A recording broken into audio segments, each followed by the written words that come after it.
Selamat siang pemirsa AD Media Papua dimanapun Anda berada. Senang sekali saya kembali bersama netizen untuk berbagi cerita, berbagi informasi maupun berbagi pengalaman-pengalaman dari narasumber yang datang bersama saya untuk berbincang maupun ngobrol santai tapi tentunya bermanfaat untuk kita semua, baik untuk saat ini, esok dan yang akan datang.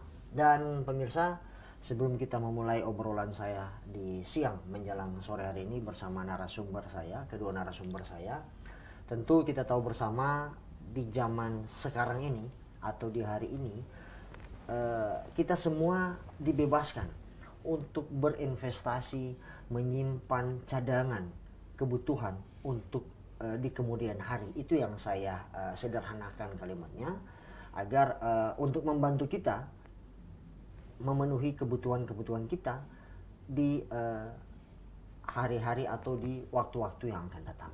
Akan tetapi banyaknya media tempat berinvestasi sehingga membuat banyak faktor juga yang membuat orang enggan untuk berinvestasi baik jangka pendek maupun jangka panjang. Nah, di Indonesia sendiri ada sebuah lembaga yang mengatur otoritas jasa keuangan dan sebagainya untuk mengatur perlindungan investasi daripada ataupun transaksi-transaksi daripada seluruh nasabah, yaitu masyarakat di Indonesia. Akan tetapi banyak juga hari ini adalah tempat-tempat media-media yang baru untuk tempat kita berinvestasi, yang mana justru di media-media yang baru inilah yang betul-betul menawarkan sekuritas, menawarkan kenyamanan maupun hal-hal yang lebih lumrah kita lakukan akan lebih mudah dibanding dengan media-media investasi yang lain. Namun media-media yang baru ini menjadi momok sendiri. Terkadang ada masyarakat atau komunitas atau kelompok masih sering menolaknya. Mengapa? Jangankan masyarakat di luar sana, saya pun sendiri tetap masih akan bertanya-tanya, apa ini investasi ini, apa ini dan apa itu. Dan siang hari ini saya akan berbincang-bincang terkait dengan investasi yang bernama kripto, atau mungkin nanti akan dijelaskan lebih lanjut oleh rekan-rekan saya yang sudah hadir bersama saya, ada ibu dan ada bapak. Nah, ini apa investasi ini, uang digital ini apa, bagaimana cara memulainya, apa untungnya, apa ruginya, dan bagaimana kita memaintain dan memanage. Kita akan berbicara dengan tamu saya. Saya sapa dulu, selamat siang Ibu Rika. Selamat siang. Dan ini Pak C Kripto, Om Ben, Pak Ben, selamat siang. Selamat siang. Luar biasa. Apa kabar ini hari ini? Baik. Luar biasa. Ibu datang dari Jakarta, capek Bu, pasti. Tapi menyenangkan, exciting. Tapi tadi saya dengar mau naik gunung, itu dia. jalan trip. Iya ya. Kalau Pak Ben ini ceria, sehat, karena tadi Ibu bilang apa istilahnya, kriptonya lagi naik. Kriptonya. All time high. BTC baru aja cetak rekor baru. Harusnya kita lebih exciting ya, betul, Pak Cek. Lebih segar lagi ya. Lebih segar Bu, lagi. Sebelum ngobrol-ngobrol saya dengan Ibu, dengan Ibu Kak Rika sama Pak Cek Kripto, ini di dada ini sudah tertulis Toko Kripto. Iya, betul. Jadi saya bilang tadi saya mau berbincang-bincang, boleh Ibu dari Ibu Rika juga. Ibu Rika dari mana, siapa dan sebenarnya siapa? Kok datang tiba-tiba Jauh-jauh ya? Jauh-jauh ke sini. Iya. Oke. Jadi ini senang sekali ini mungkin juga akhirnya mimpi dari Toko Kripto bareng-bareng pengen bisa ke Indonesia Timur. Ya. Gitu ya. Jadi ini bisa dibilang ini pertama kalinya kita ke Papua, ke Jayapura lebih tepatnya. Ini juga dikolaborasi oleh Pak C gitu ya, dibukakan pintunya oleh Pak C, akhirnya kita bisa ke sini. Jadi mungkin singkat, Toko Kripto itu sebuah pedagang aset kripto di Indonesia. Jadi mungkin dan kita bisa bilang Toko Kripto itu sudah berjalan hampir mau ke 8 tahun gitu ya. 8 tahun. Kita sebagai platform exchange aset kripto yang pertama di Indonesia yang terdaftar di Bapepti waktu 2018 gitu. Jadi kita cukup bangga bahwa kitalah yang pertama berizin gitu ya dari Bapepti. Terus dan sekarang kita udah ada lebih dari 4,5 juta penggunanya kita yang itu bisa dikatakan terregistrasi. nasabah ya? Nggak juga kan? quote unquote pengguna ya, kita sebutnya pengguna. Pengguna. Betul. Kenapa pengguna bukan nasabah Kak Karika? Mungkin nasabah lebih kepada bank lah ya, perbankan. Kalau di Kalau kita ini kan sebutnya pengguna. Berarti Karena ini Pace Kripto Om Ben ini kan pengguna kami, setia pengguna kami. yang berada di Toko kripto. toko kripto Betul. dan sekarang ini domisili di Jayapura. Di Jayapura. Betul, di Jayapura. Berarti ada misi nih kalau tinggal di Jayapura. Silakan Om Ben, perkenalkan dulu. Ya, perkenalkan nama saya Benwell Wampi. Dikenal juga kalau di Twitter tuh Mr. B atau Pace Kripto. Saya sebenarnya itu entrepreneur. Saya ada beberapa bisnis, salah satunya distribusi produk komputer elektronik untuk seluruh Papua. Ada beberapa merek yang saya pegang, mulai dari tahun 2007. Cuman waktu itu belum bentuk perusahaan, jadi bentuk perusahaan baru 2013.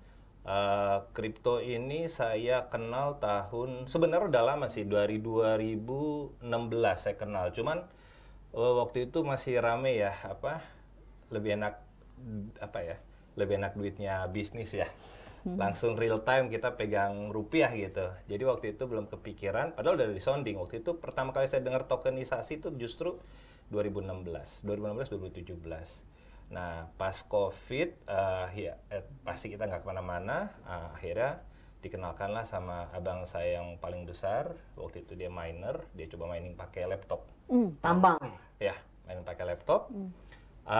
Akhirnya saya pikir-pikir, boleh juga nih gitu. Cuman waktu itu saya niatnya masuk ke kripto ini justru cari uang sampingan buat orang tua. Justru bukan buat cari cuan, tapi uang sampingan benar-benar passive income. Jadi waktu itu saya mulai dengan mining Bitcoin, mining Ethereum, sampai akhirnya nggak bisa di mining, saya pindah ke investor. Jadi mulai dari situ, sebelum investor saya sempat trader, cuman nggak inilah kayaknya terlalu take much time ya, harus lihat chart dan segala rupa. Jadi nggak buat doa aja susah. Karena saya pernah pas lagi ibadah, saya ngelihat chart, saya bilang, wah Tuhan, saya merasa berdosa sekali gitu. Jadi akhirnya saya putuskan saya nggak lagi trading, saya investor. Jadi saya riset beberapa token coin project potensial, saya dive in di sana. So far ya promising, dan saya rasa kebetulan saya juga ketua DPD Aptiknas Papua. Saya ngelihat ke depan, memang masa depan ini di blockchain. Kalau dulu mungkin masa depan di internet ya, sekarang masa depan tuh ada di blockchain. Oke. Gitu. Artinya sebelum ke kripto yang awalnya sampingan, jadi sekarang ya cukup menjanjikan. Ya. Tapi latar belakangnya dari entrepreneur, pengusaha hardware komputer. Kalau Karika dari mana Karika? Kok kan nggak mungkin langsung tiba-tiba ke toko kripto. Ya, betul. Oke. Jadi sebelumnya memang saya lebih banyak berkecimpung di dunia startup. Memang kayaknya kecemplungnya di startup ya, bekerja di startup. Mungkin karena banyak hal-hal baru yang dipelajarin setiap hari kalau kita kerja di startup. Nah, tapi industrinya memang saya sebelum di kripto itu saya di B2B SaaS, jadi software company juga. Sebelumnya lagi di e-commerce, marketplace gitu. Jadi memang kenapa waktu itu kepikiran ke industri kripto dan Web3 ini, karena saya pengen melengkapi chart di dunia industri. Jadi sudah paham tentang e-commerce, udah paham tentang hospitality, udah paham tentang B2B software. Nah, ini ada industri baru apa lagi ya gitu. Jadi saat itu waktu saya masuk 2021 di toko kripto, ini industrinya baru booming karena pandemi kan. Betul. Karena pandemi orang mulai FOMO sama kripto, saya jadi penasaran. Nah, pengen belajar itu paling tepat adalah kita masuk ke industrinya. Makanya saya masuk toko kripto. Karena kalau nggak dipaksakan tidak bekerja di company ini, mungkin saya nggak akan sampai di titik ngerti kripto, blockchain dan lain-lain ya gitu. Mungkin malas belajarnya gitu kan. Nah, tapi karena saya bekerja di toko kripto, mau nggak mau setiap hari ketemu komunitas, setiap hari juga harus belajar hal yang baru. Jadinya kecemplung di sini. Ini udah 4 tahun kayaknya saya di toko kripto. Cukup lama. Sebelumnya di startup. Startup ya. Bermain-main di B2B software. Iya, di e-commerce juga. Iya. Pace Kripto juga awalnya di hardware. Nah, saya menarik ke satu kesimpulan nih. Ini maaf aja. Apakah orang yang memang mau bermain di toko kripto misalkan ya, kalau konteks saat ini kan ingin masuk menjadi anggota di toko kripto, pengguna di toko kripto, haruskah dia mempunyai elementary komputer, hardware maupun software? Dari Pace dulu silahkan. Ya. Oke. Kalau menurut saya ya, kalau mau belajar dulu baru dive in itu lebih bagus. Nah, kalau kayak Rika kan istilahnya saya bilang mungkin belajar berenang sambil tenggelam. Jadi dia skillnya harus lebih cepat ya, Pak. Kalau saya waktu itu terus terang agak slow, bahkan saya bilang ongkos belajar saya itu besar sekali. Belajar saya pernah cerita di salah satu forum, ongkos belajar saya itu 1 zenik. Ongkos belajar saya, tapi kan bukan berarti semua orang harus begitu. Ya. Nah gitu. Prosesnya pasti berbeda-beda. Beda-beda. Karika beda, Pace Kripto beda. Saya nyemplung dulu bekerja gitu ya, baru beda lagi dengan Pace. Ya, oke. Gitu. Jadi apakah harus punya soft skill? Itu much better. Harus lebih karena istilah kata kalau kita belajar sambil ini ya pasti ada harga yang harus kita bayar. Pasti. Entah itu yang pasti waktu itu harus. Ya, karena setiap pendidik ilmu pengetahuan itu butuh pengorbanan. Betul. Ya. Waktu harus dan kalau uang menurut saya kalau itu buat kita punya skill dan knowledge, why not ya? Pasti ada yang dibayar kok. Oke. Gitu. Tapi modal utamanya sebenarnya adalah rasa ingin tahu, pengen tahu, mau belajar. Karena kalau soal nominal ya, di kripto itu anything could happen gitu ya. Lempar 100.000 jadi 10 juta juga bisa. Atau jadi 1.000 juga jadi bisa ya? Juga bisa. Bisa. Dan saya bisa sebaliknya juga ya? Bisa sebaliknya juga. Oke. Dari 1 miliar jadi 1 juta bisa 1 juta bisa. Mungkin kalau yang seperti itu mungkin Karika lebih pengalamannya gitu ya. Bisa, tapi ya itu mungkin nanti kali ya. Ini tadi kita bicara industri dan kalau saya lihat sih generasi muda justru sekarang tuh saya sirik sama generasi sekarang. Ketika saya masuk dunia industri ini kan 2021 lah ya. Betul. Dan itu pun quote unquote awalnya terpaksa karena saya bekerja di company ini. Masa saya nggak ngerti industrinya, saya nggak ngerti produknya gitu. Nah, tapi karena saya dan di tim PR dan marketing itu juga ada tim saya yang ke community segala macam. Justru saya banyak belajar dari mereka. Anak-anak community ini kayak mungkin teman-teman nanti di Akademi Kripto Jayapura juga mereka pasti kan punya sekarang bebas mau cari informasi dari YouTube, dari Instagram, dari sosial media, dari Twitter, dari X gitu ya. Sekarang tuh semua akses ada, nggak harus kita masuk ke industri bekerja sebagai karyawan gitu ya. Kalau saya memang kebetulan sebagai karyawan dulu di sini, nah tapi justru apalagi sekarang banyak nggak cuman dari kita perusahaan yang akhirnya memberikan wawasan, tapi community ini yang saya lihat semakin banyak di daerah dan berkembang. Nah, mereka ini yang membuka setiap orang mau belajar, bahkan gratisan juga banyak sekali. Gitu. Oke, itu yang nanti saya akan tanya juga ke Pace Kripto. Ini nih buat gratisan ini apakah ini jebakan Batman? Ya? Takutnya ini MLM kali ya, Pace. Ya begini, maaf Bu, maaf ya Rika, maaf Pace Kripto, karena kan ya kita di modern saat ini tuh banyak terjebak dengan situasi-situasi yang memang di kulitnya lain. Betul. Pada saat kita buka botolnya minumnya kok asam. Padahal kulitnya tertulis manis. Ya, itu. Nah, itu yang jadi tapi bagaimana mau memperkenalkan ke masyarakat khususnya kita di tanah Papua. Kripto ini seperti apa gimana? Pace Kripto kah atau Karika? Karika mungkin. Oh, Karika ya. Oke. Ini Karika terus ini. Dia di industrinya kan. Oh iya betul. Dia di Nah industri, ini. ya. Betul. Ya, kalau tantangannya di ini. Ya, betul. Ya. Eksekusinya di sini, tapi ini nih. Oke, mungkin kalau bicara apa itu kripto, sebenarnya saya dan ini lebih bicara ke teman-teman yang ada di sini di Papua gitu ya. Mungkin saya berangkatnya dari investasi dulu deh, jangan kripto asetnya dulu, karena kripto tuh nanti rumitnya ke teknologi blockchain dan sebagainya, itu terlalu teknis, panjang dan teknis gitu ya. Mungkin kalau saya jelasin ke orang awam tuh, kripto ini kayak investasi lah. Mungkin kalau di bank kita kan nabung ya, kita menyisihkan sebagian uang kita di tabungan dari gaji, dari apapun pengeluaran yang udah kita kurangi, itu kita simpan supaya suatu saat nanti di tabungan kita tahu oh mau traveling gitu ya, kita sisihkan gitu. Nah ada cara kedua lewat investasi. Mungkin orang sekarang udah umumnya adalah nabung dulu deh, nanti mungkin saya mau naik haji gitu ya, nabung gitu ya misalnya. Nah tapi alternatif kedua sebenarnya ada investasi tadi gitu. Nah investasi ini sebetulnya Mungkin teman-teman di sini lebih paham dengan emas gitu ya, Betul. saham, reksadana, atau mungkin tanah. Itu kan investasi juga ya, rumah itu investasi. Nah, anggapnya seperti itu, gitu, investasi kripto. Jadi bukan harus full di kripto, itu pilihan orang, tapi aset kripto adalah salah satu instrumen investasi. Nah, berapa persennya itu kembali ke kemampuan orang. Gitu ya. Karena tidak, misalnya saya bilang saya 80% investasinya di kripto. Tapi kan pengeluaran saya tidak banyak misalnya. Oh, saya single misalnya. Beda lagi dengan yang sudah berkeluarga. Dia harus sisihkan dulu untuk dari kebutuhan pokoknya, baru dia kelihatan berapa persen yang akan dia investasikan. Nah, kenapa saya bawa ke logika investasi? Karena itu dulu. Kalau enggak nanti ada uang-uang yang masuk dengan tidak pada tempat, dalam arti tadi uang dapur, uang kuliah. Itu yang akhirnya ketika nanti rugi, industri ini jadinya rusak.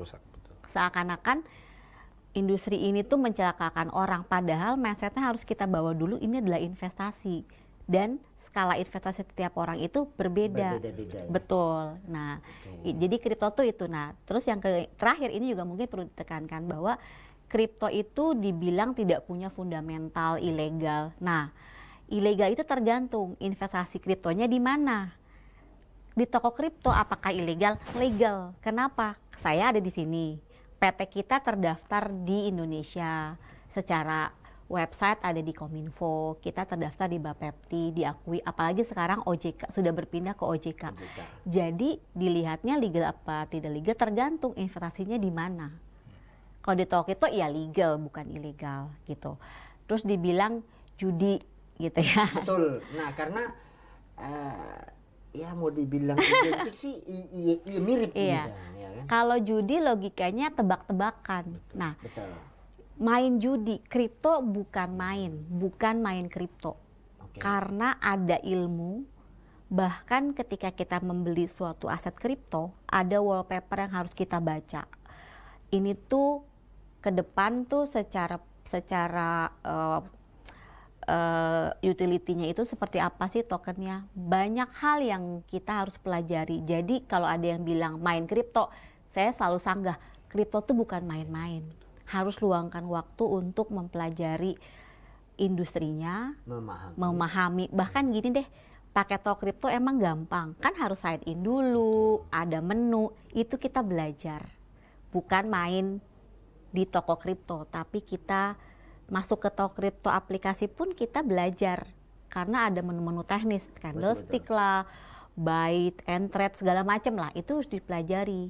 Ada di YouTube mungkin, ada di tutorial dan segala macam gitu. Jadi tadi dan yang terakhir ini juga mungkin kripto itu bukan alat pembayaran, belum sah. Jadi di Indonesia itu kita jangan bilang oh bisa beli pakai kripto ya. Secara regulasi kita tidak boleh karena tetap harus rupiah. Karena belum ada pengesahan. Iya, betul. Makanya kalau saya pribadi lebih suka investasi, lebih cocok ketika bicara kripto adalah investasi. Nah, investasi ini jangan lihat dari uang aja, tapi knowledge. Dengan saya sesimpel aja, kenapa kamu mau investasi di kripto atau menjadi pengguna toko kripto? Mau nggak mau dengan saya masuk ke industri ini dan punya aplikasi toko kripto jadi pengguna toko kripto, saya belajar ilmunya.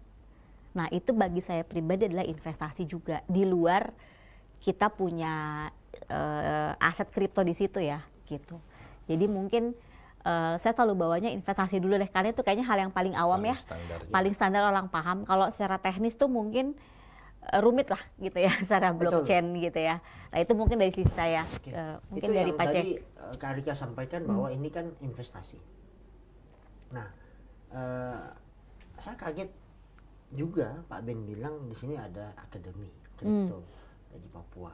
Nah, ini yang saya bilang nanti pada saat kita duduk saya mau nanya.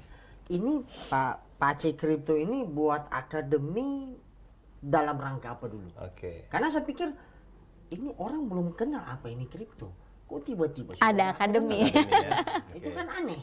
Ya ini maaf aja Apa-apa. Silakan Pak Kripto. Ya.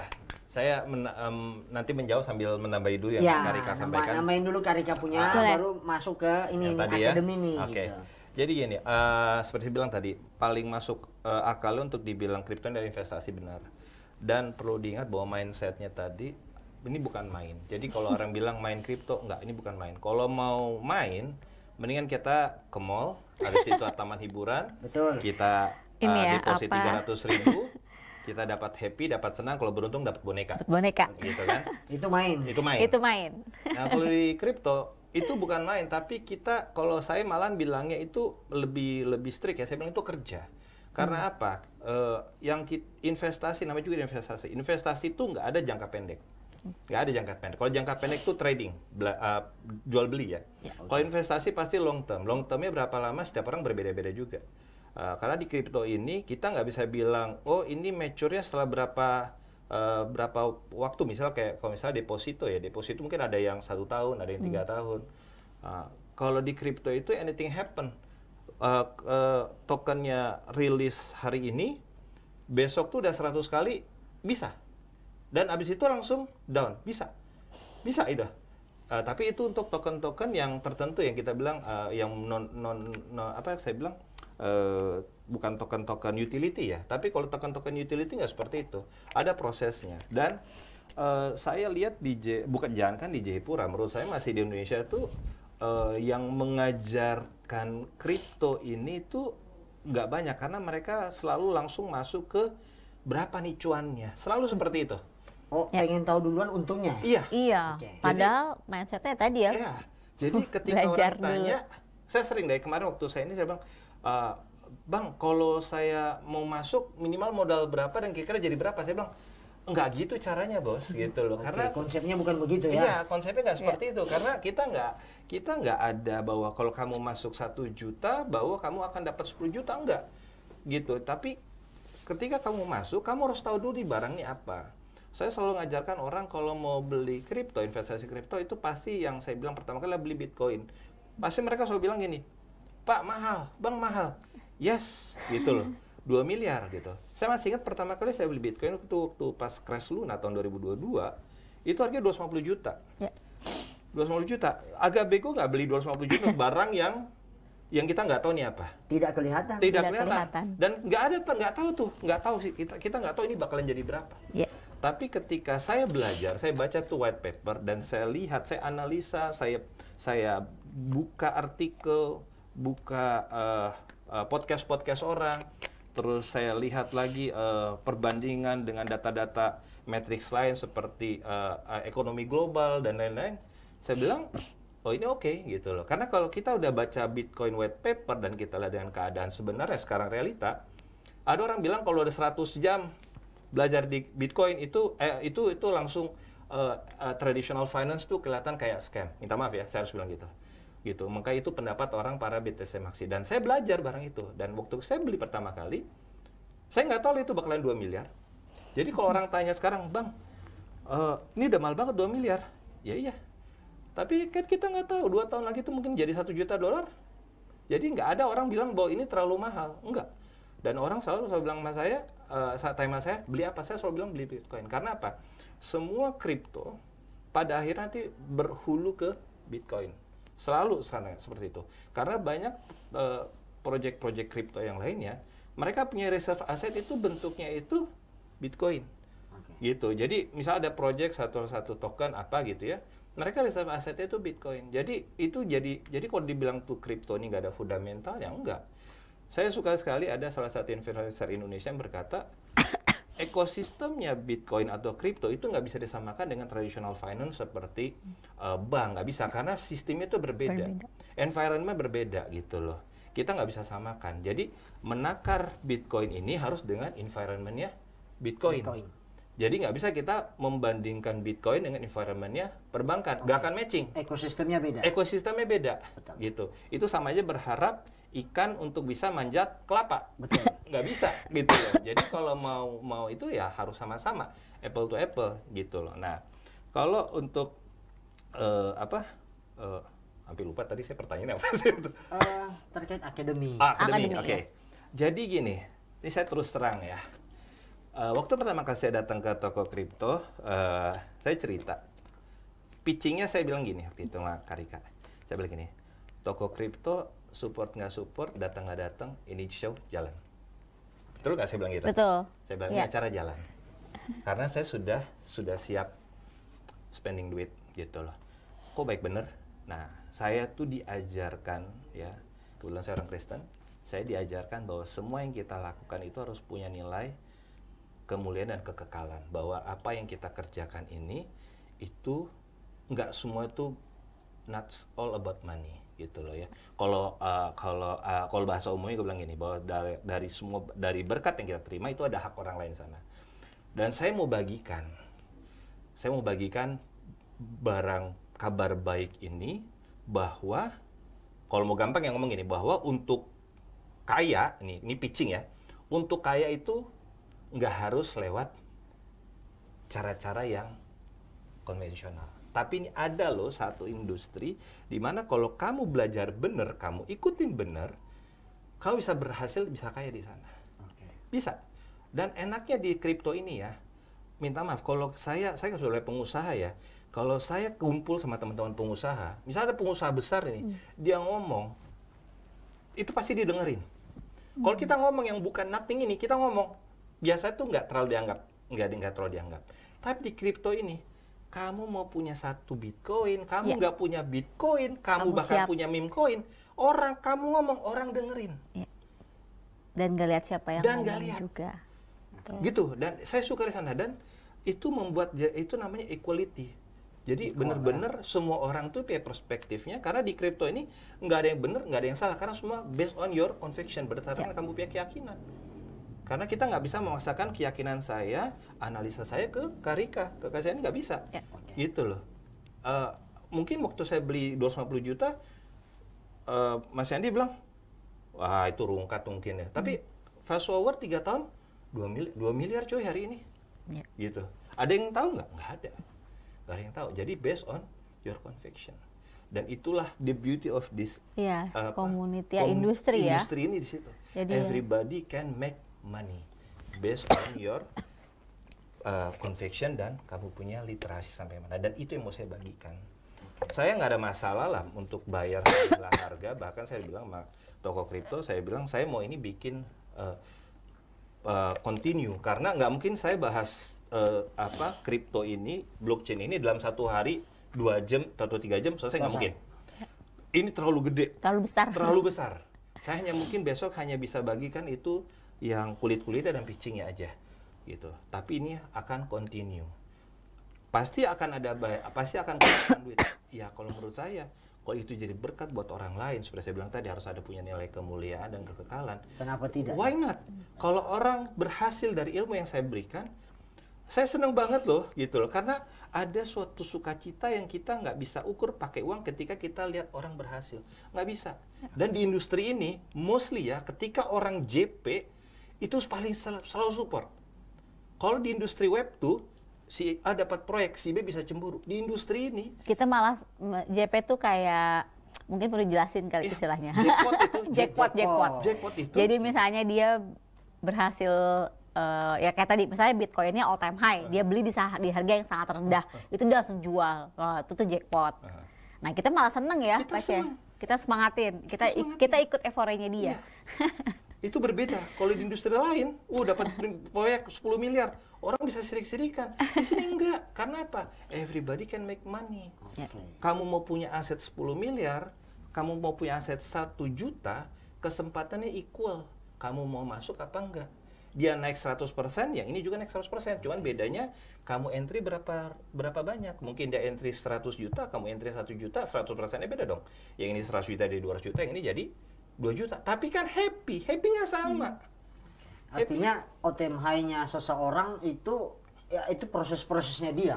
Iya, ya kan? betul. Prosesnya dia, kecermatan dia, bagaimana ia membaca hal-hal yang memang mungkin tidak bisa dilihat oleh orang lain, sebaliknya juga nanti. Kan seperti itu. Oke. Luar biasa akademi ini. Mungkin too good to be true, tapi in this industry things happen loh. Iya. Things happen. Nah, sekarang pertumbuhan pertumbuhan pengguna kripto dulu. Sebelum ke secara Indonesia, kita ke Jayapura aja. Di Jayapura. Ya. Oke, kalau pertama kali kita punya komunitas ini berdiri cuma isi empat orang. 4 orang. 4 orang itu kita dari suatu komunitas teman-teman di gereja. Kita sering ngobrol, akhirnya sharing. Akhirnya tuh sering tuh ngobrol. Akhirnya karena ada 2 orang yang pelajar dan 1 orang yang pegawai BUMN. Karena mereka sering buka, akhirnya teman-temannya tuh pada lihat, ngeliatin apa sih gitu loh. Banyak kan selalu bilang, lu main kripto ya? Oh nggak, ini bukan main, ini begini, ini kerja, kita kerjakan begini. Dari situ akhirnya mulai bertambah. Cuman peaknya itu adalah ketika kita mulai buka satu grup WA dan saya mulai rise up, saya punya diri di Twitter bahwa saya orang Jayapura. Nah, mulai berinteraksi dengan banyak orang, dengan para CT itu kripto Twitter ya. Oh, kripto Twitter. Influencer kripto lah, KOL begitu. Saya mulai interaksi, akhirnya mereka yang banyak follower, kadang komen dan akhirnya dari interaksi itu muncullah ada teman-teman, ternyata saya di Sentani bang, saya di Wamena bang, saya di Biak, saya ini. Akhirnya tuh mulai rame. Nah gitu, jadi kalau untuk sampai per bulan Juli ya, itu kita ada 20 orang. Oke. 15-20 orang. Dan sekedar update aja. Artinya ada growth-nya ya? Ada growth-nya. Dan sekedar info untuk acara besok itu yang sudah mendaftar. Berapa Pak C? 130 orang. Wah. Padahal yang slot yang saya sediakan cuma 100. Jadi ada sudah 130%. Tapi no problem buat saya, nggak apa-apa. Bayar lebih ya is okay, nggak apa-apa gitu. Karena saya berharap ini nanti besok itu orang pulang get something gitu loh, dan harapan saya adalah dia bisa belajar gitu. Oke, sekarang pasti ada orang ke Kak Rika dulu ya. Ini karena lebih ke fundamentalnya toko kripto. Ada orang, saya nggak pusing dengan penjelasan kalian. Terlalu ribet. Misalkan ya, ini saya memposisikan orang itu nih. Saya punya uang. Saya punya uang. Gimana saya mau memulainya, Kak Rika? Bisa dibantu nggak? Kan gitu. Itu kira-kira gimana dia mau menjelaskan ke dianya itu? Memulainya dari mana? Mulai dari, saya tanya lagi sama dia, biasanya beli kopi kekinian berapa? 50.000. 20.000-nya boleh nggak buat sisihin setiap hari ke investasi kripto? Jangan setiap hari kamu ngopi atau jajan ke mall. Sebulan sekali boleh nggak? Nah, sisanya kamu masukin kripto. Karena mulai 20.000 aja udah mulai bisa investasi di toko kripto. Itu paling minimal. Jadi kalau di kripto itu kan gini, mungkin kalau di saham kan 1 lot ya. Iya, 1 lot. Nah, kalau di kripto kayak tadi BTC, mungkin 1 BTC udah 2 miliar. Tapi itu 1. Nah, kita boleh beli misalnya 0,00000 sekian BTC. Fraction ya. Iya, itu kita udah berinvestasi loh. Anggap aja di pertama mungkin 0,0001 gitu ya. Nanti saya punya uang lagi, misalnya gaji saya naik. Nambah lagi. Disisihkan lagi. Betul. Ya. Nah, yang mungkin secara sederhana adalah quote unquote ini mungkin bahasanya kurang tepat tapi nyicil ya. Ada namanya istilahnya dollar cost averaging. Itu yang saya lakukan saya ibu rumah tangga.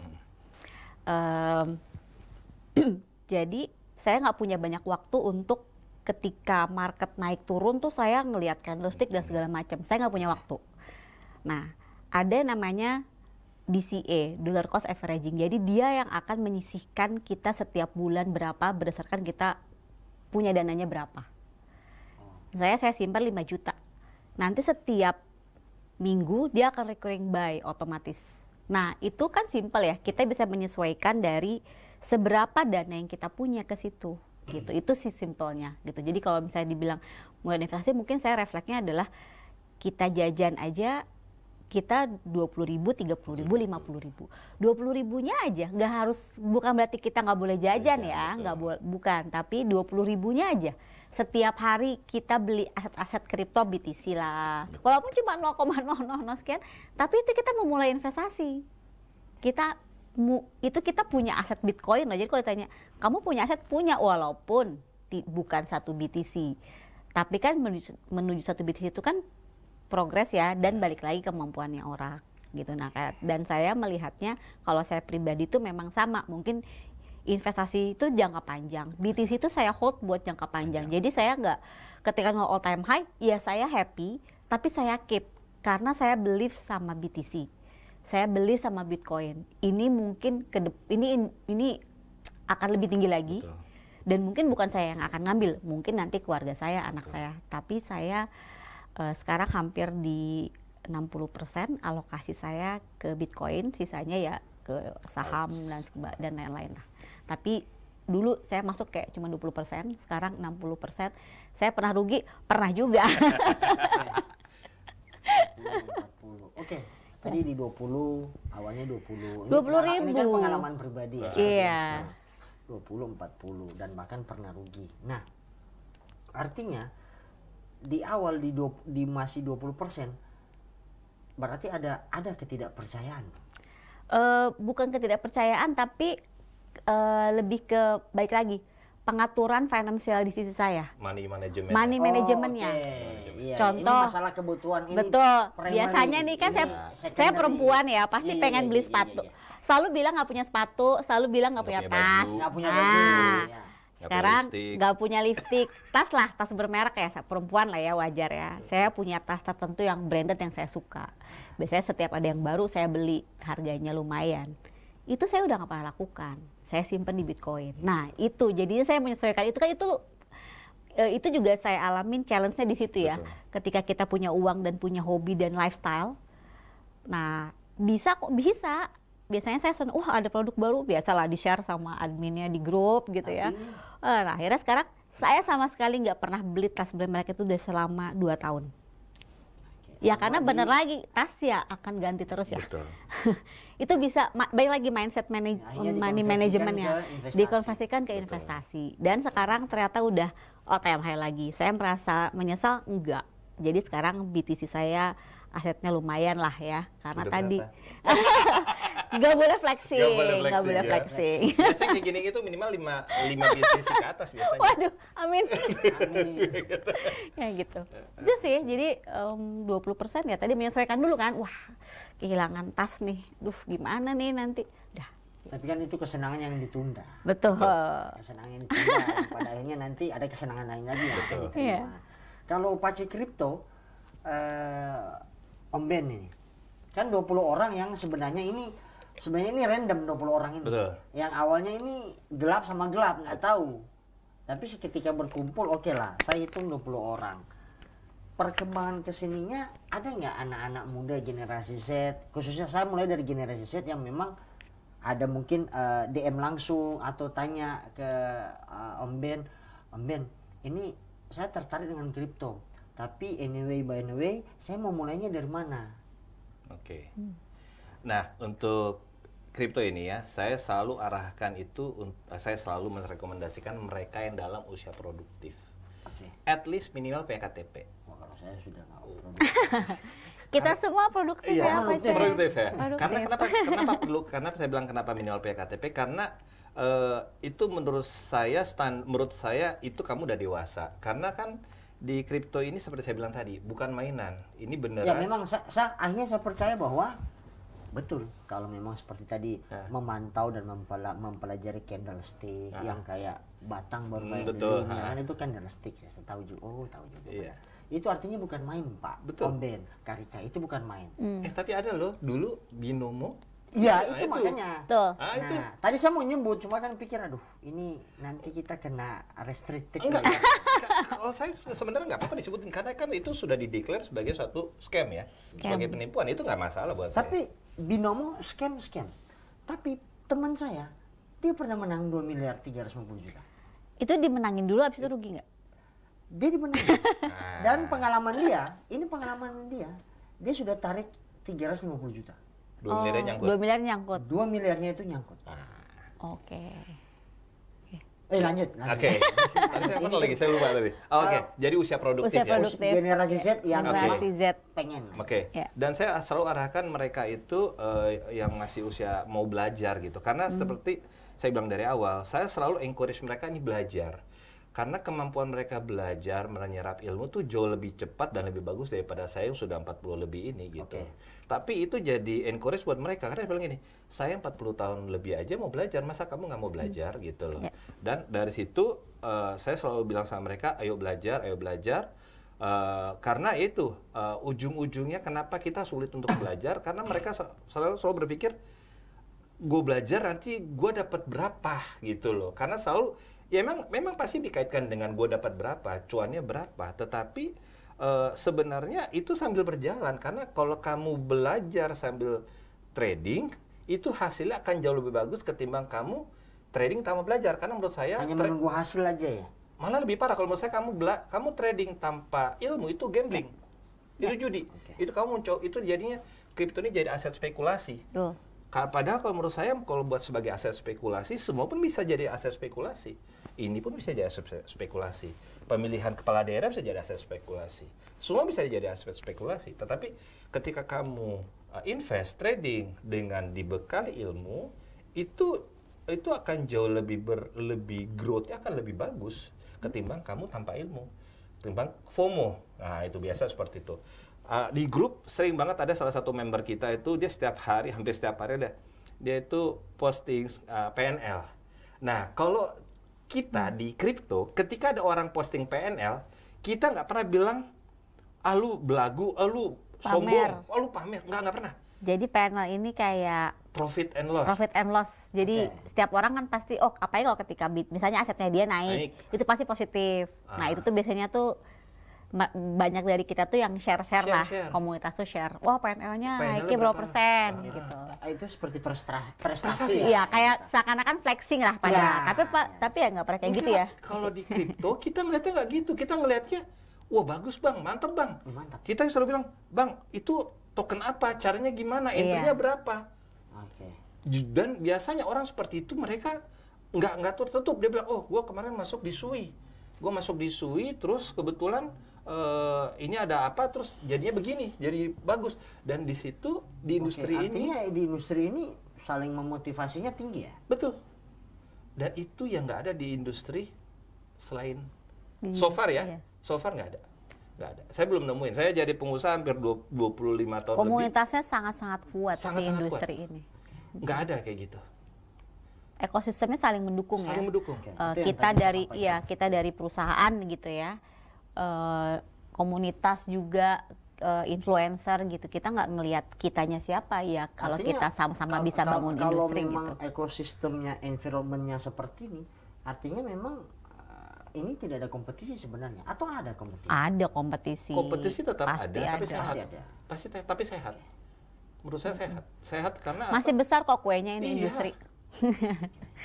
Ya itu makanya sehingga semua saling memotivasi. Ketika si Om Ben Otem Hai ya baru buat di status PNL-nya atau apa ya tetap didukung. Om Ben ini dari mana bisa begini dong? Ini asetnya apa aja, bahkan kita di internal tuh suka bikin balik lagi ya, kita di toko kripto juga karyawan kan di encourage harus paham juga gitu. Betul. Kita suka bikin kompetisi PNL. Di tim nanti tapi begitu dia kelihatan dijelasin kamu beli apa, strateginya apa, supaya kita juga paham. Kita suka bikin kompetisi PNL di internal. Di kripto kita bisa bikin trading competition lah. Kalau menurut saya nggak tahu ya, di saham pernah nggak trading competition? Kayaknya nggak pernah deh. Sih. Hanya di kripto. Di kripto kita bikin satu event ya, misal kayak besok tanggal 16 ya. Itu hanya bisa dalam jangka waktu 2 jam gitu, kita bisa bikin trading competition. Dan ketika ada yang win, ada yang lose, semuanya tuh tepuk tangan. Semua tepuk tangan. Apresiasinya tetap semua apresiasi. Iya. Nah, tadi ada yang PNL, yang ada naik turun, ada yang 20%, ada yang 40%. Pasti segala sesuatu itu pasti ada awalnya. Kayak Karika ada awalnya ya kan di kripto, main kripto, bukan main tapi terjun ke kripto. Ya saya bilang main karena saya orang awam. Jangan bilang main ya, susah loh. Nanti setelah ini nggak boleh lagi ya? Nggak boleh lagi ya, susah ya Pace ya. Memang susah mindset itu. Susah. Karena dari dulu sampai hari ini saya anggap kripto ini judi. Iya. Kayak binomo dan turunan-turunannya. Itu sama menurut saya. Nah, Karika dari 20 ke 40 akhirnya sekarang hampir 60. Itu nggak equal lagi masalahnya. Ya kan? Artinya itu everything dikasih semuanya. Nah, pertanyaannya saya ke Kak Rika sama Pak Cik Kripto. Kalau kita mau terjun, kita mau mengelola investasi kita di kripto melalui toko kripto, pasti akan ada yang kepleset, pasti akan ada yang rugi duluan. Nah, itu pengalaman sudah dilalui oleh Pak Cik Kripto, Mbak Omben sama Kak Rika lama. Kesalahan-kesalahan apa yang paling sering terjadi, sering ditemui oleh pemula-pemula yang main? Kak Rika dulu atau Omben? Saya dulu deh. Omben dulu lah. Praktisi ya. Pace dulu praktisi ini. Karena biasanya orang yang terjun pertama kali itu karena FOMO. FOMO apa? FOMO, oh ini cara ninja jadi kaya cepat. Oke, itu ada di pikiran saya juga tuh. Pasti gitu loh. kripto kaya gitu ya. Karena kan banyak yang sampai ada di luar negeri tuh bongkar dia punya harddisk yang sudah di tempat sampah yang ada berapa BTC. Iya betul. Gitu. Nah, kalau biasanya tuh dari FOMO begitu, akhirnya biasanya mereka paling sering ditemui adalah mereka masuk di futures. Padahal futures itu salah satu saya bilang mode trading ya, karena di trading itu ada spot trading, ada futures trading. Yang paling aman buat investasi jangka panjang itu selalu spot. Sebenarnya kalau nggak cuma buat investasi, tapi kalau untuk swing trade dan daily trade juga pasti di spot. Cuman itu kalau spot ini berbeda dengan futures. Futures itu ada leverage. Leverage itu jadi misalnya saya masuk $100. Itu leverage sekarang paling gede bisa sampai 1000 kali. Jadi $100 kamu tuh bisa jadi 1 juta. Bisa. Karena ada leverage. Tetapi itu sangat volatil sekali. Ketika kamu ambil posisi long, ternyata marketnya turun, short, hilang aset kamu. Nah, biasanya kalau lagi market lagi bullish kayak sekarang ya, market lagi bagus banget. Orang tuh pasti banyak kan pasang posisi long. Biasa tuh jarang yang rungkat, kecuali tadi malam.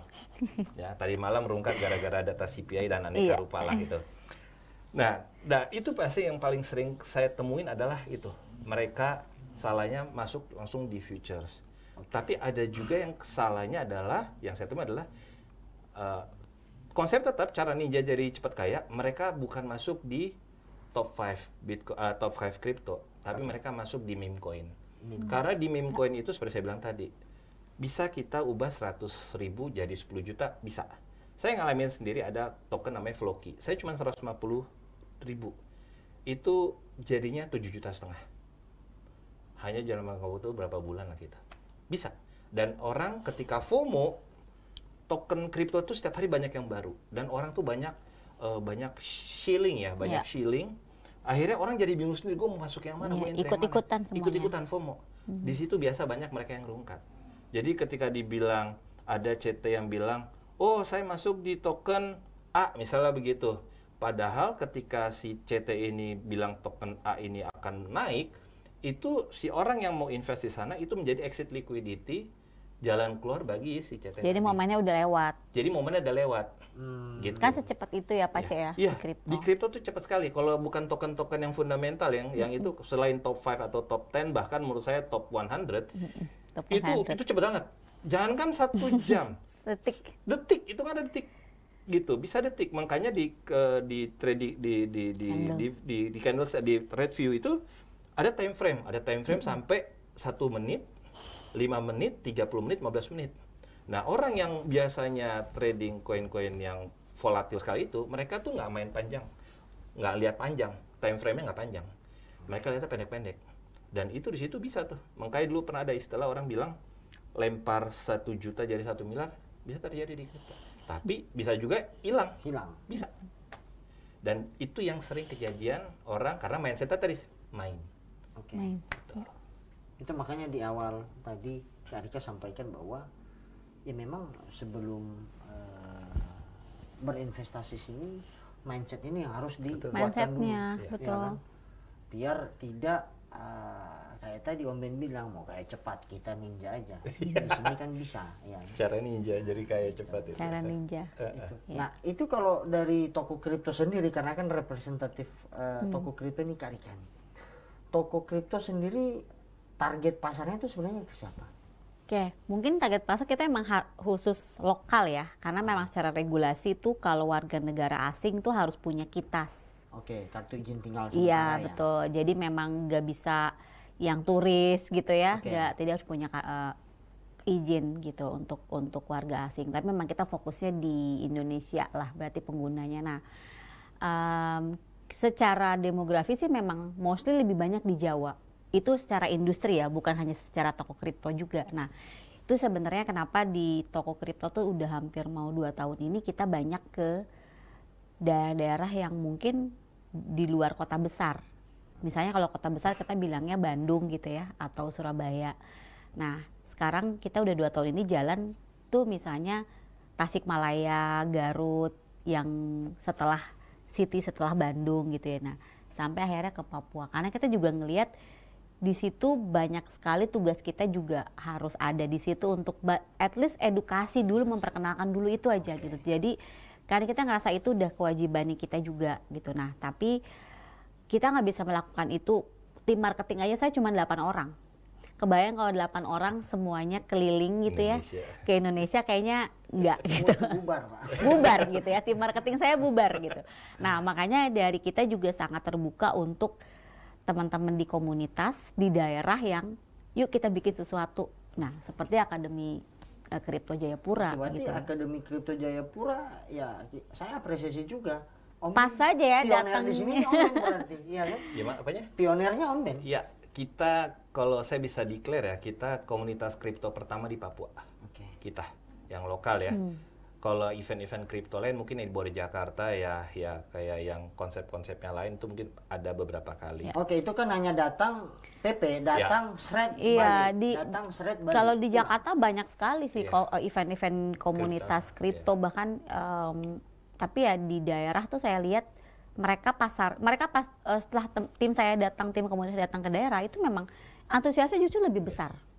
Karena ternyata mereka memang tertarik, cuman bingung kali ya. Dan memang di kripto ini engagement offline itu lebih berasa lebih hidup karena bahkan sampai kita bikin kelas yang langsung setelah beberapa kali technical analysis tuh. Jadi langsung dengan trader kita datengin, mereka coba trading di situ beneran secara teknis ya.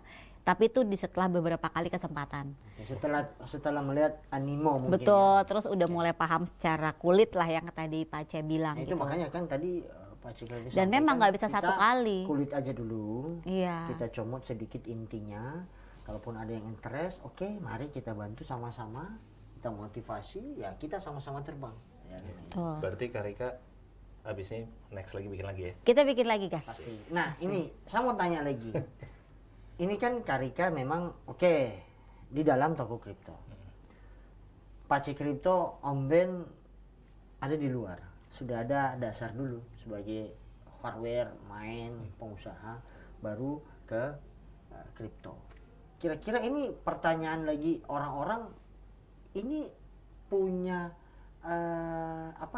punya prospek yang baik untuk dijadikan karir ketika kita memang kita sudah invest di kripto, kita beli engine-nya mungkin untuk memantau segala pergerakan yang ada. Pekerjaan lama saya tinggal. Ini ini ada peluang nggak seperti itu? Untuk menjadikan mata pencaharian gitu ya. Mata pencaharian. Karir saya di sini aja. Dari Pak Ce dulu nih. Pak Om Ben dulu. Saya ini pengusaha ya. Walaupun saya pengusaha, saya dive in di kripto, tetap karena konsepnya saya adalah investasi. Investasi itu prinsipnya adalah tidak boleh mengganggu saya punya main job. Gitu. Kalau sudah mengganggu itu bukan investasi lagi, itu udah mata pencaharian. Tapi bisa nggak orang berkarir? Bisa. Buktinya apa? Ini buktinya sebelah saya. Gitu ya. Dan saya ada beberapa teman di Twitter ya, yang mereka ada beberapa yang saya chat nggak boleh sebut nama nggak sih? Nggak boleh. Boleh juga. Ada lah CT ya, orang Batak itu. Orang Batak, dia sebutannya tuh memelot, tau lah. Nah, dia kan dulu juga kerja di perusahaan luar ya. Sampai saya lihat sekarang itu dia sudah full time di Web3. Sudah full time. Nah, tapi saya kalau pribadi, kebetulan saya ada karyawan lumayan lah 10 orang lebih. Saya encourage mereka untuk kerjakan barang ini. Karyawan saya encourage lah. Bahkan besok acara saya liburkan kantor biar mereka semua bisa ikut. Saya liburkan kantor. Kamu harus ikut, gitu loh, harus ikut. Karena apa? Saya mau mereka belajar. Karena gitu, saya yakin keadaan ke depan ini tidak akan baik-baik saja, nggak akan. Things gonna get keadaan akan lebih challenging. Saya harus mensortir bahasa ya. Keadaan akan jauh lebih menantang. Jadi saya mau karyawan saya, kamu tetap bekerja, tapi kamu juga harus punya bekal buat masa depan kamu. Passive income yang nantinya. Ya? Passive income. Dan kalau menurut saya ini bukan pasif, tapi secure your future. Kamu harus amankan kamu punya masa depan. Tapi ketika kamu ini jadi, jangan tinggalkan pekerjaan kamu. Itu, saya selalu bilang seperti itu. Jadi jangan tinggalkan. Bisa. Jadi sampingan bisa, jadi mata pencarian bisa. Dan banyak contohnya. Seperti itu. Jadi, makanya nggak ada industri yang se-fleksibel ini, nggak ada. Betul. Nggak ada. Kalau Karika gimana? Kan Karika sudah di dalam nih. Ya kalau karir, iya justru saya ngelihat sirik sama anak-anak sekarang. Tapi yang kan Karika ini bahaya Om Ben. Ini nanti ini nggak fair loh. Kenapa? Karena ini kan karyawan. Saya nyamain karyawan aja. Baru investasi lagi. Itu nggak mengganggu. Tidak, Kan, makanya tadi saya lebih tahu informasi yang lebih. enggak. Kalau itu memang kita ada secara regulasi dan compliance. Compliance, Iya, kita kan menerapkan itu sangat strict ya. Jadi bahkan kita nggak pernah tahu, hanya pihak tertentu yang tahu akan listing token apa. Hanya provider lah ya. Iya, in the same level. Karena kita memang harus compliance. Same level tuh bahkan saya nggak tahu. Karena tadi ya, kalau di toko itu ya nggak boleh lah ya kita tahu duluan. Dan itu informasi yang sangat konfidensial. Jadi memang kita bayar regulasi employee dan itu fair. Kedua, kita tuh harus hold dulu barangnya. Misalnya saya beli Bitcoin lah ya, saya nggak boleh langsung jual, saya keep dulu 6 bulan. Jadi memang ada beberapa peraturan perusahaan yang terkait regulatory trading dan segala macam. Dan itu berlaku untuk di toko karya. Betul, di toko kripto, betul itu berlaku. Bagi Om Ben pakai kripto nggak begitu kan? Tidak berlaku. Maksudnya nggak ada yang di hold dulu 6 bulan itu sudah harus meledak itu. Kita baru nggak ada. Sabar gitu. Nah, makanya mungkin kalau kesempatan karir tuh justru banyak banget sekarang ya. Tadi ya orang bisa menjadikan ini sebagai karirnya dia itu pilihan juga. Tapi tadi dan mungkin bukan hanya dilihat dia kerja di industri which adalah dia sebagai trader, mungkin dia membuat project gitu ya, karena kan industri kripto ini di belakangnya ada teknologi blockchain-nya. Nah, jadi banyak ini yang saya mau nanya abis ini nih, teknologi blockchain ini. Nah sekarang kalau ada yang mau bikin project gitu bikin project, besok Akademi Kripto Jayapura mau buat event. Baru besok terjadi sebuah maaf saya belum tahu istilahnya, coba saya namakan besok terjadi sebuah transaksi dan ingin menjadi member di toko kripto, itu bisa nggak mereka bilang kita mau belajar blockchain, belajar ini, itu nggak bisa dilayani toko kripto? Itu yang kami lakukan setiap hari. Jadi bukan hanya lewat event offline tapi juga ada event online. Terus kita juga punya banyak artikel-artikel yang dari apa itu blockchain itu semua tersedia gratis di aplikasi kita. Berarti namanya Toko News. Ini aplikasi berarti toko aplikasi. Iya, jadi kita aplikasi untuk mungkin simpelnya adalah aplikasi jual beli aset kripto. Jadi bisa buka aset di iOS ya? Iya, boleh. Jadi dong. mungkin logikanya gini ya. Ini yang teman-teman biasa beli belanja di hijau atau orange kan? Nah, anggap aja kita hijau atau orange itu ya. Betul. Nah, terus ada merchant kan yang punya toko. Nah, kita ini si hijau atau orange itu toko kripto. Si merchant ini itu tuh BTC, Solana, Ethereum, aset kripto. Jadi aset kripto ini tuh dia quote unquote kita sebutnya listing. Dia berjualan di kita. Tapi barangnya bukan punya toko kripto kan? Punya project kita sebutnya. Ngerti. Dari yang hijau, di dalam hijau kan itu banyak. Nah, ada penjualnya lah. Nah, kita buka platform, kita sediain kemudahan deposit via bank, nanti withdraw, kita bisa transfer ke bank kita juga. Nah, saya sudah lupa bilang withdraw lagi, main lah. Nah, itu kan jadinya kita tuh platformnya menyediakan, kita mempertemukan antara yang mau beli aset kripto sama yang mau menjual aset kripto. Nah, sebenarnya sesimpel itulah toko kripto itu. Mungkin logikanya saya bawa ke marketplace ijo kuning tadi ya. Iya. Cuma bedanya itu toko-toko. Iya. Itu toko tapi yang di kita bukan toko tapi tadi aset-aset kripto yang memang jadi kita nggak punya gitu. Kita menyediakan platform project mau listing atau berjualan kriptonya di kita. Nah, itu mungkin awamnya lah. Awamnya. Nah, sebelum masuk di tanya jawab nih ada yang dari Twitter X. Menurut Karika ini kripto ini dia bisa long term kah? Bertahan lebih lama lagi kah? Atau apakah nanti suatu saat di Indonesia ini aset kripto ini akan dijadikan sebagai alat tukar yang sah? Mungkin saya bicara teknologinya dulu ya. Oke. Industri ini tuh wajib dan saya mungkin salah satu orang yang percaya, makanya saya 4 tahun di industri ini bukan karena lebih ke company-nya juga, tapi saya ngelihat saya nyesel kalau saya balik ke Web 2. Ini industri masa depan gitu. Contohnya aja kan mungkin sekarang industri kripto dari segi perkembangan user dan juga transaksi, tapi juga bukan hanya retail. Institusional kayak BlackRock luar negeri itu udah masuk, mereka menggunakan Bitcoin sebagai safe haven lah, pegangan mereka. Sejauh company global tuh udah masuknya sejauh itu. Terus yang kedua juga kita ngelihat sekarang kayak tadi kan kita kalau kita punya investasi emas, kita sebenarnya punya Pax Gold untuk di kripto tuh ada emas juga, emas digital. Nah, jadi terus kita ngomongin properti, semua udah di dalam industri ini. Dari bilang ngomongin industri kesehatan, blockchain, wah ini gila sih. Cuman kita belum nge-crack aja gitu, kita belum sampai sana. Tapi potensinya ada. Jadi potensinya ada.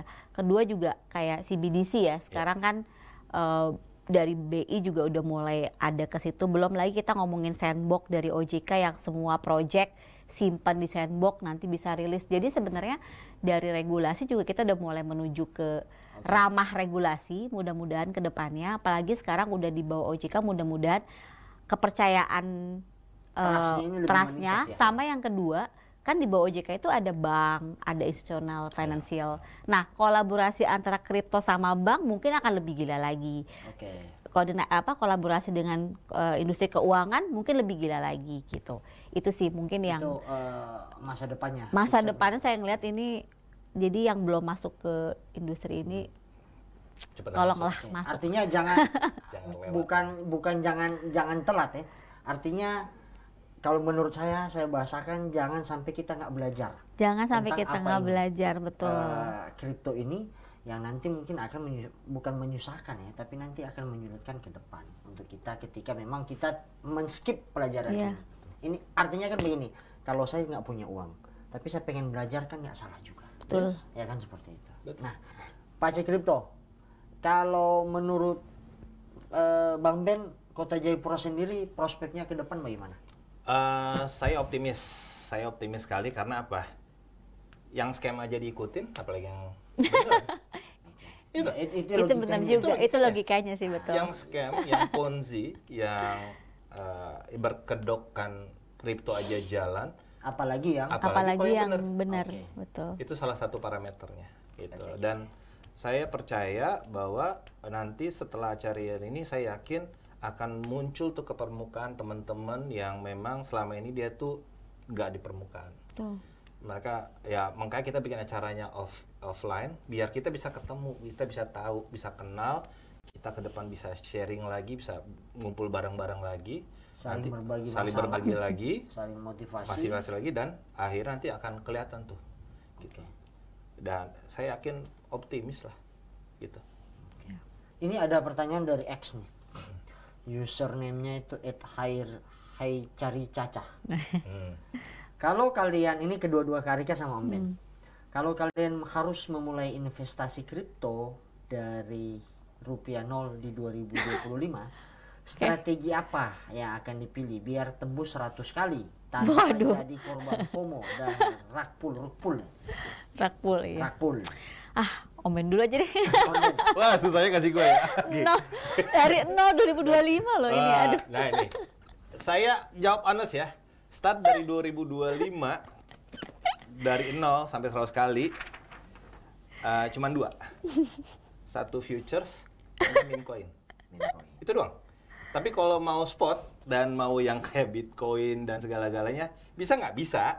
Tapi effortnya ya harus 100 kali juga.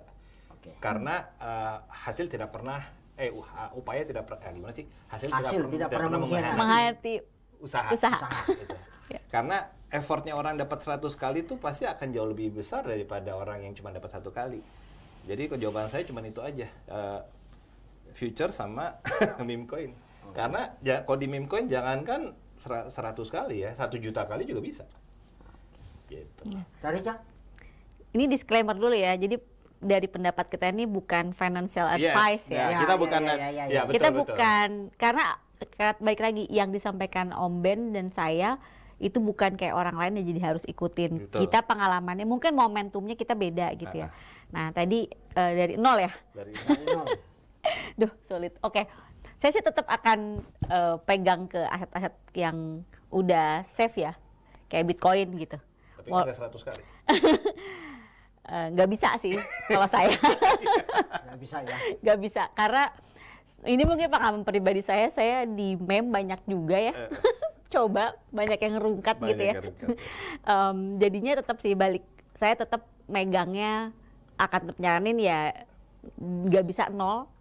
20.000 aja lah, naikin sedikit, jangan 0 gitu. Terus beli Bitcoin aja, udah. Titik. Itu dulu. Nanti yang lain mau Ethereum kayak, mau Solana kayak gitu kan, mau BNB gitu ya. Kalau ceritanya itu 2 tahun yang lalu saya bisa jawab sih. Tapi karena ceritanya 2025. Itu udah berapa? Udah lewat gitu. Tapi kalau ceritanya 2 tahun, 3 tahun yang lalu saya bisa jawab gitu.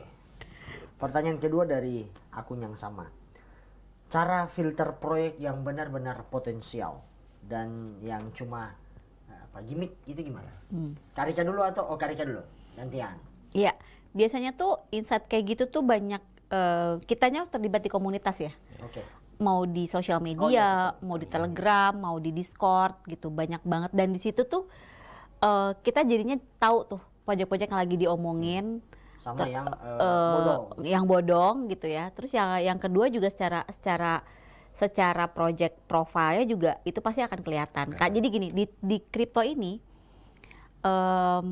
founder segala macam itu pasti akan muncul. Jadi mereka tuh bukan yang akan duduk di belakang meja gitu ya. Mereka tuh ada di komunitas kita yang sama. Jadi di kita tuh kayak tadi Paca bilang, gak ada level kayak wah kalau si level nggak mungkin nih mau ngobrol sama komunitas. Di kripto tuh nggak ada batasan seperti itu.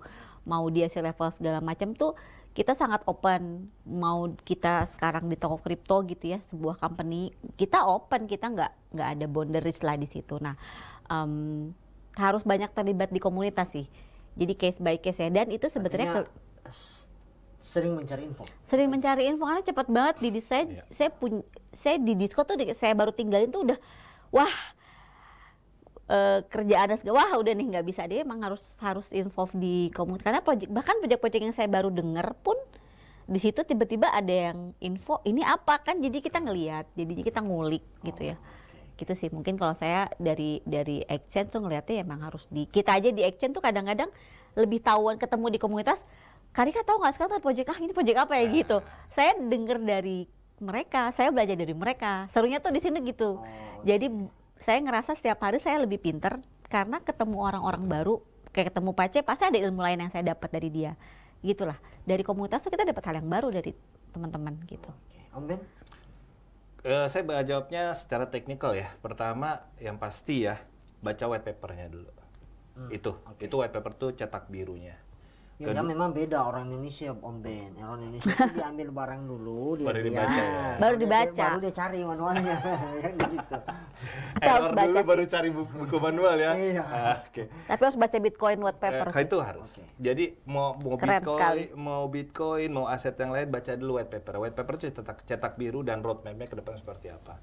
Nah, itu pertama untuk membedakan. Kalau nggak ada white papernya atau white papernya kelihatan seperti template banyak loh white paper tuh copy paste itu banyak gitu ya.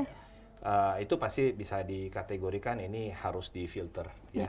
Dan yang kedua ya kita harus pakai tools ya. Kalau di kripto tuh ada macam-macam, ada tools yang gratisan, tools berbayar juga ada. Ya, yang gratisan paling gampang ya kayak ada tools kayak Dex Screener kayak gitu. Itu bisa dipakai. Karena nanti, kripto ini indahnya, the beauty of crypto adalah itu transparan dan anonim. Kayak ada aja yang bikin ya. Jadi di kripto, di Bitcoin dan di blockchain ini semua tuh kelihatan. Fundingnya berapa, reserve-nya berapa, itu kelihatan. Jadi nggak bisa orang bawa prospektus bilang, oh token saya ini valuasinya 10 juta dolar. Tapi di blockchain tuh nggak tervaluasi 10 juta dolar, nggak ada, itu nggak bisa. Jadi ketika kamu bilang, oh valuasi saya ini market cap-nya misalnya 10 juta dolar, tapi dari on-chain nggak bisa dibuktikan bahwa itu 10 juta dolar, nggak bisa. Gitu. Dan itu tools-tools seperti itu wajib tahu. Tapi yang paling benar adalah tadi saya bilang adalah komunitas. Itu komunitas itu harus komunitas yang kuat, ekosistem yang jadi sehat. Iya, betul. Gitu. Ada juga satu nih username Pace XVR. Bagaimana sih cara mendapatkan passive income dari dunia kripto untuk pemula dan bagaimana terkait security dan regulasinya? Kak Arika dulu. Oke. Kalau pendapatan pasif sebenarnya kayak di toko kripto kita emang ada punya referral program ya, itu satu. Ada yang 20% seumur hidup. Itu satu. Yang kedua, gabung jadi affiliate atau toko crypto angels. Itu memang ada beberapa benefit yang berbeda. Itu kan sambil mungkin rebahan bisa dapat pendapatan tambahan lah gitu ya. Nah, yang kedua tadi regulasi. Nah, di awal tuh kan kripto oleh Bapepti karena dianggapnya sebagai komoditas. Jadi kalau dibilang kripto ini kok ilegal gitulah. Regulatornya sudah ada yang menjamin gitu ya. Pertama mungkin dari segi website lah, Kominfo sudah pasti karena kan harus terdaftar di Kominfonya gitu ya. Domain dan segala domain dan segala macam. Yang kedua, dulu tuh industri kripto ini dianggap sebagai komoditi gitu ya. Jadinya di bawah Bapepti itu Kementerian Perdagangan. Jadi kayak dulu mungkin masih dianggapnya kayak kelapa sawit kayaknya komoditas tuh ya. Komoditas sama kayak minyak gitu ya. Iya. Gitu. Terus yang di Januari itu kan pindah regulasinya ke OJK melalui U2PSK. Nah, jadi aset digital. Aset keuangan digital gitu sebutannya. Jadi bukan lagi di komoditi, komoditas. Iya, jadi udah pindah ke OJK. Nah ini kan OJK kita tahu, nggak tahu ya, saya ngelihat begitu dengar kripto di OJK tuh jadinya trusted ya terlihatnya. Mungkin karena ada lembaga keuangan yang menjamin gitu ya. Jadi sama sekarang kita diawasi jadi kita diawasi. Jadi makanya harus comply. Kita juga bersinggungan dengan PPATK yang berhubungan dengan money laundering dan sebagainya. Karena kan industri ini juga ada pihak-pihaknya ada aja yang memanfaatkan untuk money laundry lah, pendanaan teroris. Nah, kita juga bekerja sama dengan PPATK juga. Jadi memang secara exchange tuh memang kita harus comply dengan apa yang ada di Indonesia ya. Itu sih saya pikir aman ya. Karena dipantau dan diawasi oleh PPATK. Iya, dari internal juga kita melakukan macam-macam security testing. Bahkan kita pernah bikin kayak bounce hunter lah ya gitu. Karena untuk ada yang menemukan hole apa segala macam gitu. Tapi secara security testing kita udah ISO juga, udah selalu audit ISO-nya kita dari keamanan informasi pengguna. Ya itu secara berkala gitu yang kita jagain sih. Karena industri ini tuh ya, itu yang pertama ya, keamanan dan kenyamanan pengguna itu tuh ya. Agar investasi hadir. Agar investasinya di kita juga mereka nyaman gitu. Om Ben? Oke, kalau dari sisi user ya. Yang pertama ada namanya fitur namanya staking ya. Aset kita tuh kayak didepositoin. Di situ kita dapat return rate dalam bentuk aset yang sama gitu. Jadi kalau kita staking Ethereum, kita juga dapat Ethereum gitu. Tapi mungkin nominalnya kecil gitu. Tapi menurut saya ini unik karena kalau Ethereum-nya naik berarti return-nya juga naik. Bukan persentasenya tapi nilai dari return-nya juga naik. Saya rasa itu yang nggak ada di traditional finance, tuh nggak ada seperti itu. Selain itu di kripto ada namanya airdrop, itu juga bisa dipakai buat passive income. Ya artinya iseng-iseng berhadiah dan tapi airdrop ini dibilang iseng nggak juga ya. Saya pernah dapat airdrop yang 2 digit juga pernah, 2 digit rupiah juga pernah. Bitget. Bitget wallet atau wallet. Nah, itu pernah juga dapat gitu. Dan beberapa kalau misalnya mau effort lebih, ada beberapa project yang bisa dituyulin. Dituyulin artinya kita masuk jadi airdropan tapi kita pakai banyak akun. Gitu. Jadi kalau satu akun bisa dapat berapa dolar, jadi kalau kita punya 10 akun, ya kali 10. Itu nggak ada di traditional finance seperti itu dan itu banyak dikerjakan oleh teman-teman mahasiswa. Karena ya ilah cuma model gitu doang gitu. Nah, itu. Tapi saya mau nambahin satu tadi yang Karika tadi jawab soal industri tadi, soal regulasi. Teman-teman juga harus tahu bahwa Indonesia itu sudah ada proyek namanya Proyek Garuda. Iya benar Proyek Garuda ya. Itu proyek CBDC. CBDC kemana? Dari BI kan? Iya BI itu artinya kalau tadi bicara masa depan, the future is here gitu. Dan teknologi blockchain ini nggak akan kemana-mana. Cuman kenapa orang banyak nggak tahu? Karena nggak pernah ada yang mention dan nggak pernah juga ada di media. Karena kripto teknis seperti ini boring. Orang cuma membosankan. Orang cuma mau tahu tikernya apa sih yang 100 kali lipat. Nah, itu doang. Ya. Saya dapat untung berapa kan? Nah, iya. Padahal teknologi belakangnya luar biasa karena ke depan salah satu bank BUMN juga itu sudah mulai tokenisasi aset. Salah satu bank BUMN juga kalau dulu kita ngirim uang ke luar negeri itu ratusan ribu, sekarang tuh lebih murah karena apa? Mereka di baliknya itu, di balik traditional finance itu ada project crypto di dalamnya. Gitu. Jadi mungkin orang nggak banyak tahu tapi it's here to stay. Iya, it's here to stay. Jadi ya orang harus ya kalau kamu nggak embrace, kalau kamu nggak terima kamu ketinggalan. Gitu. Dan itu tadi yang saya bilang kan. Kalaupun kita belum berinvestasi, minimal kita tahu. Iya. Dan dari situ juga ketika kamu belajar ada yang tadi pasif income bisa dapat kok. Bisa kok. Dan nggak perlu harus pakai modal, bahkan kalau kita ikutan space di Twitter ya, di X ya, itu ada loh giveaway yang kalau mau diikutin airdropan tuh jumlahnya gede loh, ada $10. Pengumpul airdrop. Airdrop tuh kayak apa ya? Bantuan subsidi lah, reward lah ya. Subsidi ya. Kayak reward atau hadiah kecil-kecil lah. Ya. Tapi berupa kripto, token apalah ya. Gitu. Kita sebutnya di komunitas airdrop. Dan itu kalau dikerjakan serius ya, artinya itu jadi duit loh. Ada orang bisa beli kendaraan bermotor dari airdrop ada. Oke, karena dia rajin mengumpul, rajin stay, rajin mengamati, rajin belajar. Jadi his study pays gitu loh. Ada hasilnya gitu loh. Dari Talk with Ken, bagaimana cara mengatur money management yang baik dan terutama mental di industri kripto? Dari ibu rumah tangga dulu. Oh ya, satu lagi resepnya adalah masuk industri ini tadi mental. Ya. Jadi saya bilang kalau kalian belum punya mental bagus, mendingan gak usah masuk industri ini. Karena mental yang utama ya. Jadi memang industri ini tuh isinya orang-orang hebat yang punya mental luar biasa.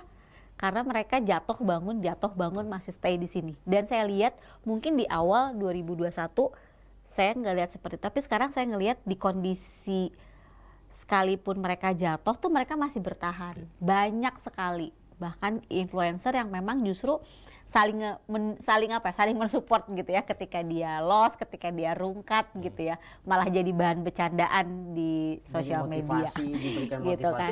Iya gitu. Nah mental terus tipsnya pasti sisihin dulu yang penting sih ya. Pokoknya jangan sampai pakai uang panas, kayak ada beberapa pengalaman mungkin kayak mahasiswa pakai uang kuliahnya gitu ya. Atau jadinya kayak pinjam online juga sebenarnya kembali ke orangnya. Kalau dia bisa menyanggupi dan komitmen dan dia tahu ngelihat salary-nya dia dan penghasilannya dia. Contoh ya, kalau mungkin simpelnya adalah kita tahu dulu sumber penghasilan kita dari mana. Kalau karyawan udah jelas kita punya kantor yang membayarkan. Tapi kan kayak entrepreneur mungkin kan ada masa sepi, ada masa rame. Nah, pengelolaannya beda. Contoh aja ini mungkin gaji karyawan lah ya, kayak saya karyawan gitu. Nah, saya lihat dulu nih, karena saya udah punya pendapatan pasif, pendapatan pas setiap hari, setiap bulan tuh pasti dapat gaji. Misalnya, nah barulah saya sisihkan, oh udah tahu nih sebulan itu saya habis berapa buat kebutuhan rumah tangga. Sisanya tadi yang biasanya saya jalan-jalan traveling sebulan sekali, bolehlah 3 bulan sekali. Sisanya saya masukin gitu, saya masukin kantong investment saya. Terus nanti sisanya lagi, dan itu saya ngelihat baik lagi kalau misalnya marketnya lagi drop, justru saatnya saya beli. Tapi ternyata emas lagi bagus, saya jualnya emas buat beli lagi investasi yang lain. Jadi saya biasanya bertukar di situ. Jadi ketika saya punya tiga aset investasi gitu. Lihat di kripto nih lagi drop BTC, justru saya beli itu lagi diskon. Nah kebetulan mungkin saya jual emas hasilnya itu saya beliin ke Bitcoin. Nah gitu aja sih. Muter-muter gitu. Ya. Iya. Om Ben gimana? Yang sama sih pada prinsipnya ya, kita mental harus punya, pertama ya. mentalnya nggak bisa mental telur ya. Karena kalau kamu belum siap rugi 50%, berarti kamu belum siap cuan 50 kali. Itu ada semacam meme di anak-anak CT seperti itu. Iya. Kalau belum siap rungkat 100%, berarti belum siap cuan 100 kali. Itu sebenarnya meme, tapi itu sebenarnya kayak semacam motivasi juga. Nah, kalau saya lebih mengarah menitik beratkan ke money manajemennya ya. Manajemen ya, kamu sebagai seorang mahasiswa pasti money manajemennya sama ibu rumah tangga beda, sama karyawan beda, sama pengusaha juga beda. Tapi kalau saya pribadi, saya selalu, ini yang saya kerjakan, saya setiap minggu itu saya selalu sisihkan 1 juta. Ini beda lagi 1 juta loh. Itu disiplin deh, mungkin udah jalan 2 tahun ya, setiap minggu. Jadi kadang lagi market pun misalnya saya tahu ini lagi top-topnya gitu, lagi bagus, masa beli pasti pucuk sih gitu. Tapi ya itu disiplin, money management. Jadi mau pucuk mau rendah tetap harus belanja. Kalau saya gitu, saya selalu sisihkan 1 minggu 1 juta. Ya kalau teman-teman lain mungkin sesuai dengan kemampuan keuangannya ya gitu loh. Tapi kalau saya selalu seperti itu. Dan cara DCA tadi, dollar cost averaging, itu menurut saya yang paling visible. Itu paling visible. Dan paling benar kalau menurut saya ya gitu. Jangan langsung FOMO gitu. Karena kalau kita lihat aset digital ini volatilnya tuh, kalau di saham ya, mungkin turun 3% orang kebakaran. Iya. Ya, untuk naik 5% orang sorak-sorai. Di kripto turun 20%, kita ketawa loh. Kita ketawa. Iya. Kita ketawa. Bahkan saya pernah minus 70%. Ya tingkat tertinggi dari suatu menahan rasa sakit adalah ketawa. Cuman ketawa aja. Tapi di kripto hari ini 70%, besok 200%. Iya, bisa. Jadi jangan kalau kita mentalnya nggak kuat, misalnya aduh dari 1 juta tiba-tiba tinggal 100.000.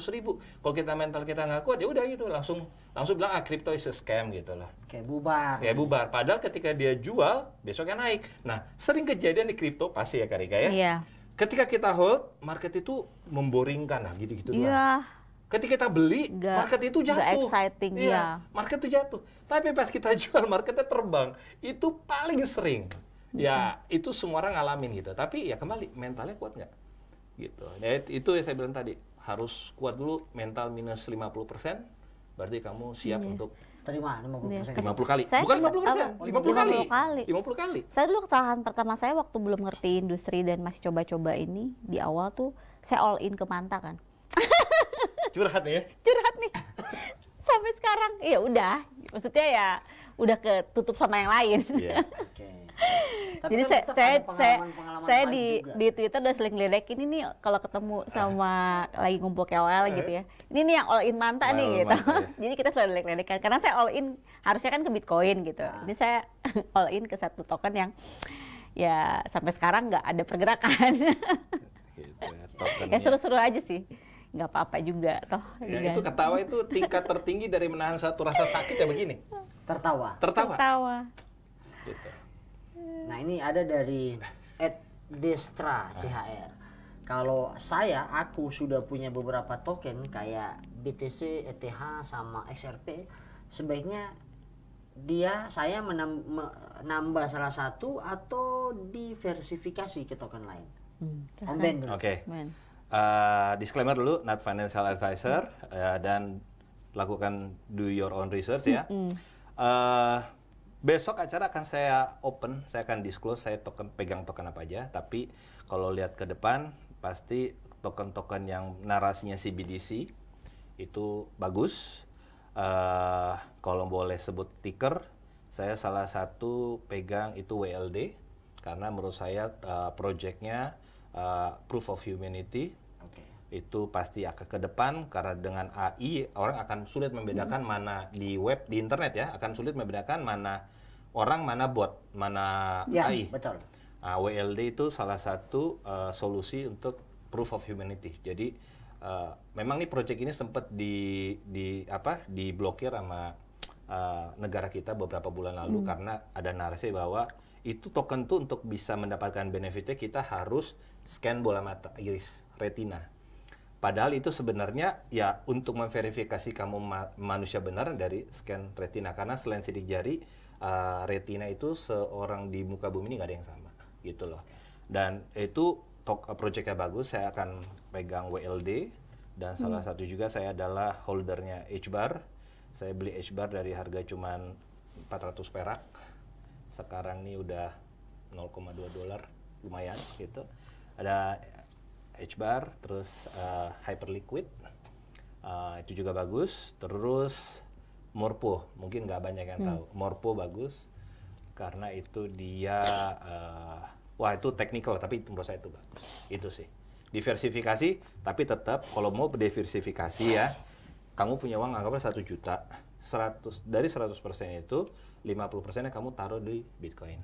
Sisanya taruh di altcoin yang tadi itu. Gitu. Jadi kita di kripto ini ada namanya aset, hedging aset untuk mempertahankan kekayaan itu Bitcoin. Dan ada aset untuk melipat gandakan kekayaan itu namanya altcoin. Nah itu. Melipat gandakan kekayaan. Iya dong, harus cuan dong. Iya benar, harus cuan. Tingkat tertinggi. Iya. Ya, kalau nggak untung rungkat. Kalau ada ketawa-ketawain kayak gitu. Cuma 2 pilihan ya. Iya. Gitu.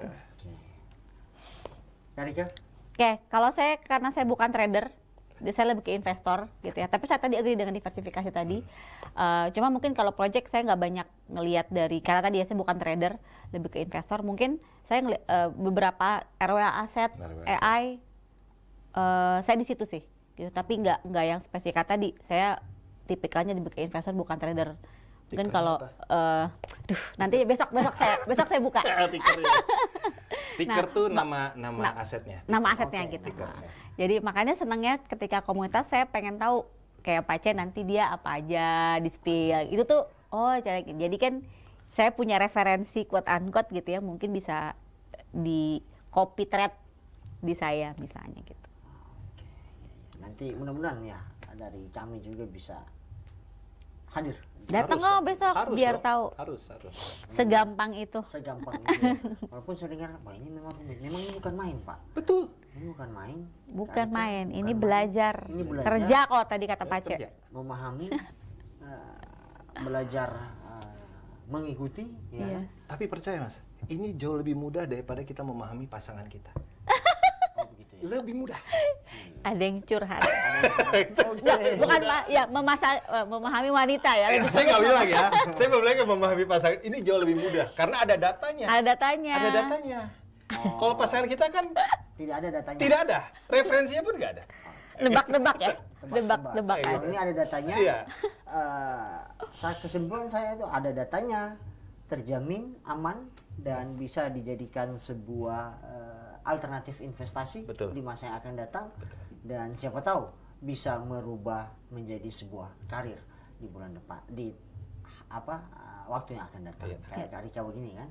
Ada juga temannya Om Ben yang memang sekarang lebih fokusnya ke situ. Betul. Kita juga nggak all time. Aku pikir udah habis all time ya. Belum. Enggak sih, 200 sih. Ya. Iya. Saya di tahun lalu bilang 200 200 sampai. ya. Terima kasih Om Ben, terima Sama-sama. kasih Kak Rika. Waktunya Sama-sama.